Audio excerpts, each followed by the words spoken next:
బుడమేరికి ఏదైతే ఇటు లెఫ్ట్ బండి మీద 3 ఏదైతే బ్రీచెస్ 200 మీటర్ల పైబడి ఏదైతే పడ్డాయో, అదేవిధంగా అటు రైట్ బండి మీద 7 బ్రీచెస్ ఏదైతే పడ్డాయో, అదేవిధంగా ఏదైతే పులివాగు దగ్గర 3 బ్రీచెస్ ఏదైతే పడ్డాయో, మరి వెంటనే అందులో కూడా ప్రత్యేకించి ఈ లెఫ్ట్ బండి మీద ఉన్నటువంటి ఆ 200 మీటర్ల 3 బ్రీచెస్ని ఆ గండ్లను పూడిస్తేనే ఆ యొక్క సింగినగర్ కానీ ఆ విజయవాడ పట్టణంలో ఉన్నటువంటి వరద ఉధృతిని తగ్గించవచ్చు. ఎన్ని సహాయ సహకారాలు చేసినా కూడా, బాధ్యతలు తీసుకుని మనం పని చేసినా కూడా ఈ గండ్లు పూడ్చకపోతే ఆ యొక్క సింగినగర్ కానీ ఆ యొక్క విజయవాడ పట్టణ ప్రజలకు కానీ ఉపశమనం ఇవ్వలేము అనేటువంటి ఉద్దేశంతో చంద్రబాబు నాయుడు గారు ఎప్పటికప్పుడు ఈ యొక్క గండ్లను పూడ్చడమే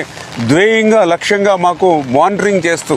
అదేవిధంగా నారా లోకేష్ బాబు గారు కూడా స్వయంగా ఈ గండ్ల దగ్గరికి వచ్చి ఆయన కూడా సూచనలు ఇవ్వడమే కాదు, ఏదైతే ఏజెన్సీలను కూడా ఎన్ని కావాలితే అంతమందిని పెట్టుకుని ఈ ఎంత ఎక్విప్మెంట్ కావాలంటే అంత ఎక్విప్మెంట్ కూడా ఆయన ఎప్పటికప్పుడు మాకు అందిస్తూ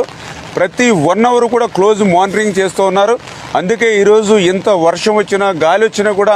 దాన్ని కూడా మేము తట్టుకుని ఎదుర్కొని ఏదైతే అధికారులు కానీ అదేవిధంగా ఏజెన్సీలు కూడా వాళ్ళ యొక్క సహకారంతో ఆ బుడమేరు గండ్లను యుద్ధ ప్రాతిక మీద పూర్తి చేస్తూ ఉన్నాం.